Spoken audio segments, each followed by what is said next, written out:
First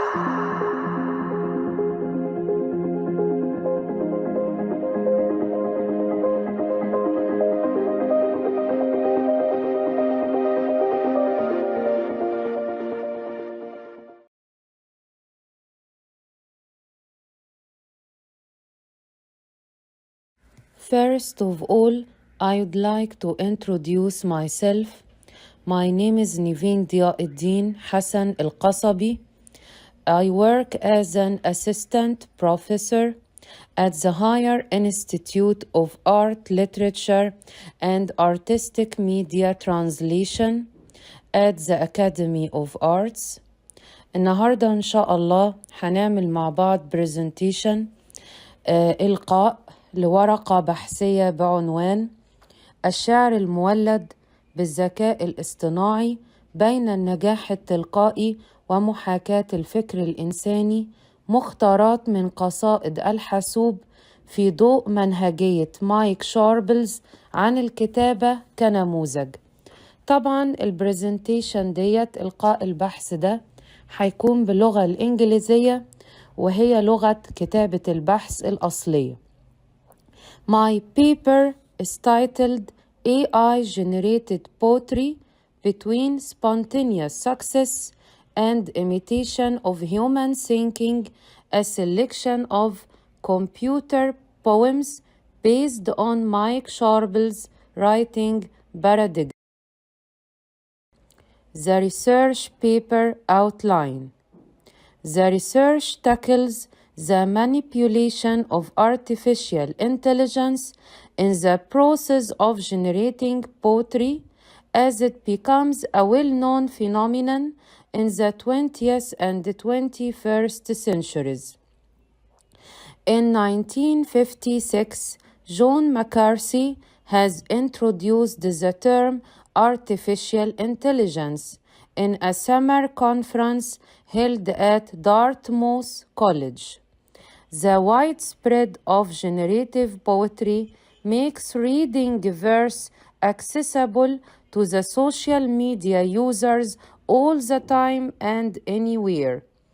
Internet users turn to be co-authors of a generative poem with the computer generators that can generate rhyming or free verse similar to that of traditional poems. Some scholars, like Kevin Stein in his book Poetry's Afterlife, Verse in the Digital Age 2010, believes that digital verse is supposed to replace classic poems in this age of media technology. Researchers like Yan Hu defend originality and uniqueness of this generative poetry.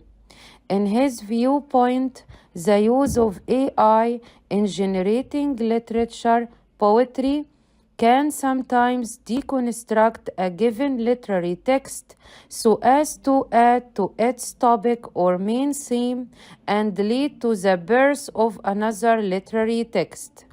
Therefore, the spontaneous process of generating this poetry literature realizes a view of what is considered as creative destruction, as it is considered authentic in itself.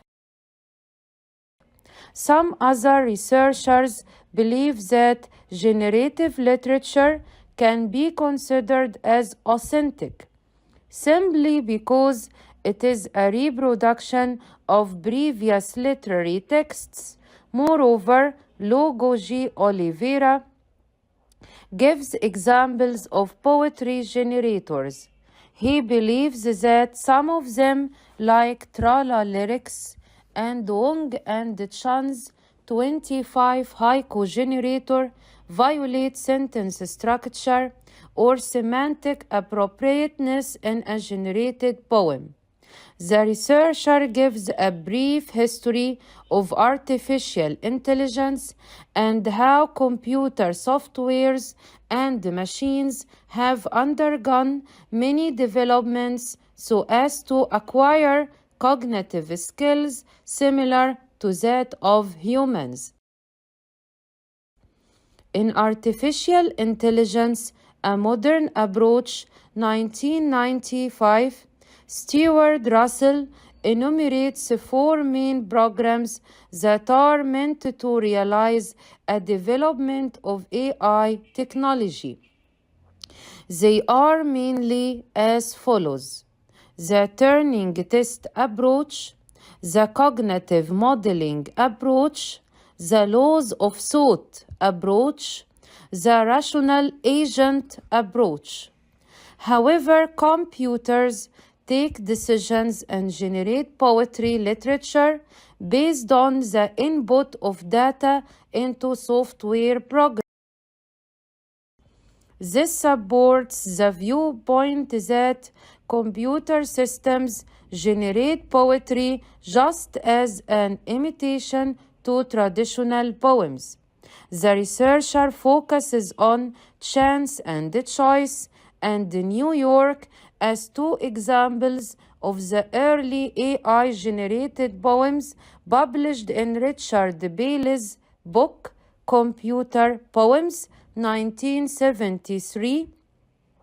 Then she compares them to I Love This World and The Meaning of Life as other examples of up-to-date generative poetry collected by the University of Pennsylvania.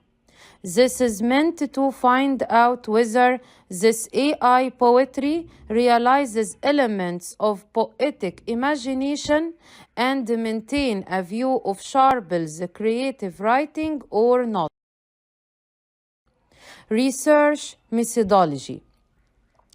In How We Write, Writing as a Creative Design, 1998, Mike Sharples discusses some of the main features that can maintain creativity in writing.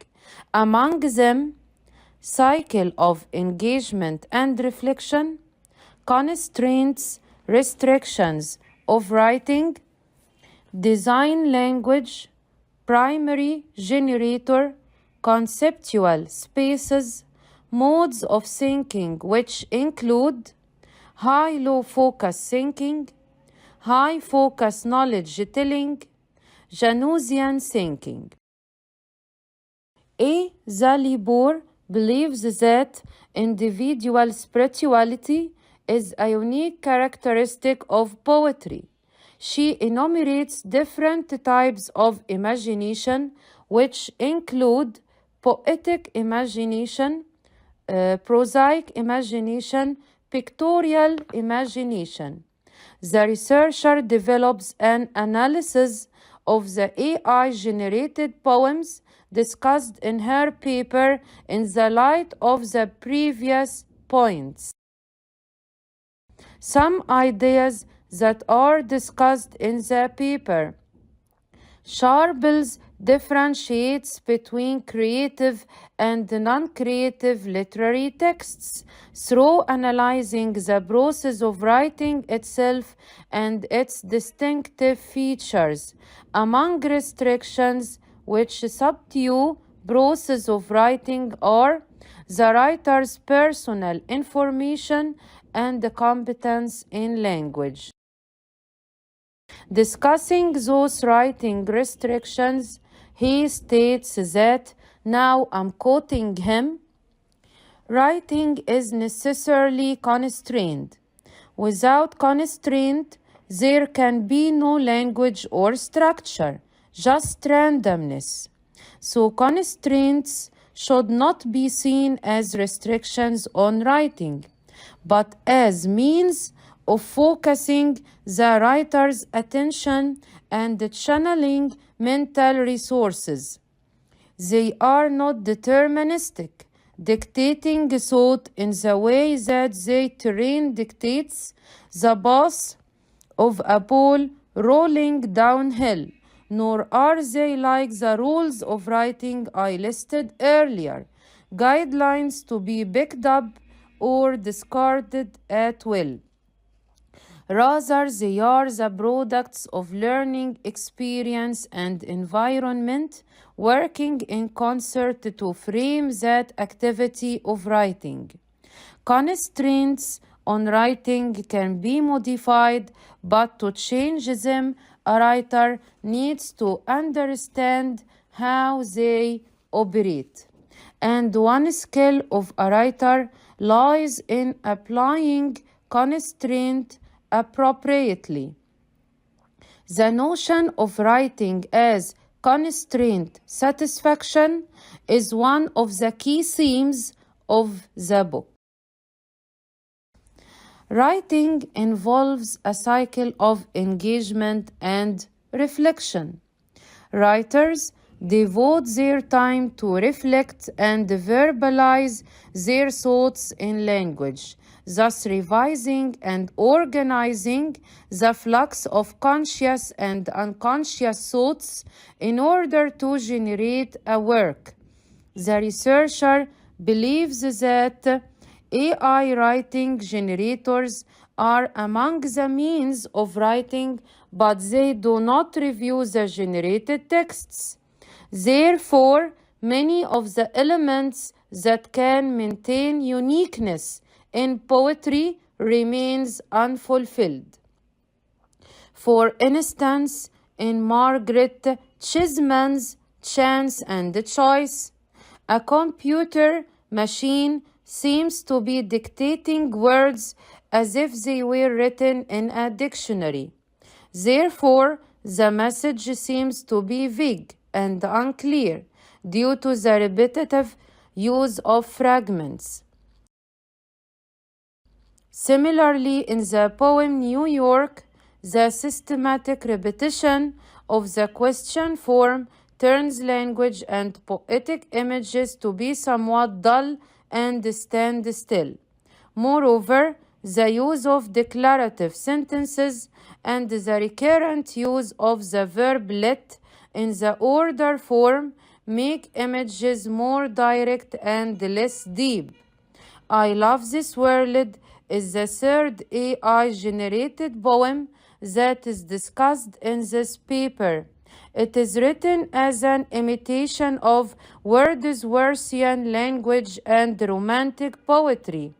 However, readers realize that images used in the AI-generated poem do not arouse transcendental connotations other than the ones pre-known in Daffodils as an example.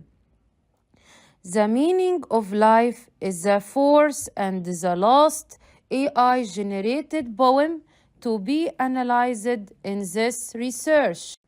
It is generated in a declamatory language, thus its lines reflect depictions of prosaic imagination, unlike other poems written by Victorian and modernist poets.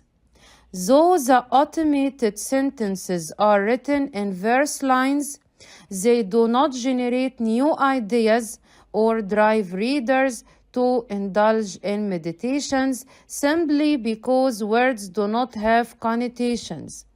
Consequently, the researcher believes that those AI-generated poems, which are written by generators such as Wong and Chan's 25 and Peter's haiku, do not reflect the poetic spirituality found in traditional poems which discuss similar topics.